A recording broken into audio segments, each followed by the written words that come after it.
Hello అండి.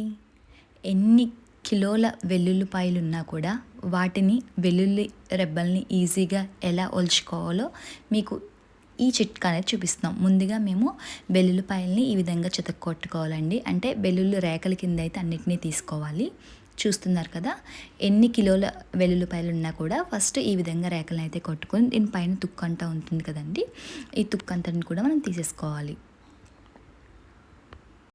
ఇప్పుడు ఆవకాయ పట్టే సీజన్ కదండి, ఆవకాయకి మనకి వెల్లుల్లి గుళ్ళు అవసరం. అలాగే కర్రీస్లో అయినా నార్మల్గా ఒలిచి పెట్టుకోవాలన్నా కూడా మీకు ఈ చిట్కా అనేది ఉపయోగపడుతుంది. ఈ విధంగా చెరుగుకుంటే కనుక మనకి పైన తుక్కంతా కూడా వచ్చేస్తుంది.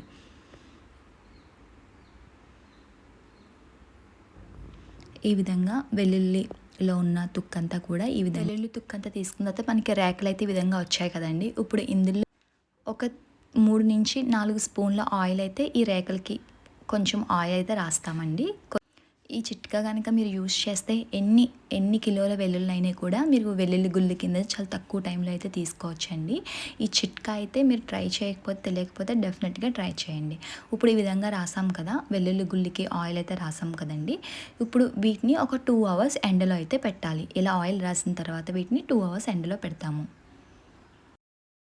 ఒక 2 అవర్స్ ఇవి బాగా ఎండిన తర్వాత వీటిని తీసి ఒక క్లాత్లో వేసి, ఏదైనా బ్యాగ్ కావచ్చు, ఏదైనా క్లాత్ కావచ్చు, క్లాత్లో వేసి ఈ విధంగా వెల్లుల్లి గుళ్ళన్నిటిని వేసి ఈ విధంగా మీకు వీడియోలో చూపిస్తున్నామండి. ఈ విధంగా చితక్కొట్టాలి. చూస్తున్నాం కదా, వెల్లుల్లి గుళ్ళన్నీ వేసి ఇప్పుడు వీడియోలో చూపించినట్టు మనం చితక్కొడితే కనుక ఈజీగా వెల్లుల్లి గుళ్ళు అనేవి బయటకు అనేవి వచ్చేస్తాయండి. మీరు బ్యాగ్లో అయినా ఏదైనా బ్యాగ్లో వేయచ్చు, ఇలా క్లాత్లో వేయచ్చు, ఎందులో అయినా వేసి ఈ విధంగా చితక్కొట్టాలి. ఇలా చితక్కొట్టి ఓపెన్ చేసి చూస్తే కనుక మనకి చాలా వెల్లుల్లి గుళ్ళు అనేవి తొక్కంతా ఊడిపోయి వెల్లుల్లి గుళ్ళు అనేవి అందులో ఉంటాయన్నమాట. ఇందులో నుంచి మనం వెల్లుల్లి గుళ్ళు అనేవి ఏరుకుంటే మనకి చాలా ఈజీగా వెల్లుల్లి గుళ్ళు అయితే మనకి బయటకు వచ్చేస్తాయండి. ఇంకొకసారి ఒకవేళ ఇంకా ఇందులో తొక్కరాని ఉంటే కనుక మళ్ళీ ఇదే విధంగా బ్యాగ్లో కానీ క్లాత్లో కానీ వేసి మళ్ళీ కొడితే కనుక ఆ మిగతా వెల్లుల్లి గుళ్ళు కూడా వచ్చేస్తాయి. చూస్తున్నారు కదా, వెల్లుల్లి గుళ్ళు ఈజీగా వచ్చేస్తాయి. ఇలా ఒకవేళ ఇంకా రాని ఉంటే ఇంకొకసారి కొడితే ఈజీగా వెల్లుల్లి గుళ్ళు అయితే వచ్చేస్తాయి.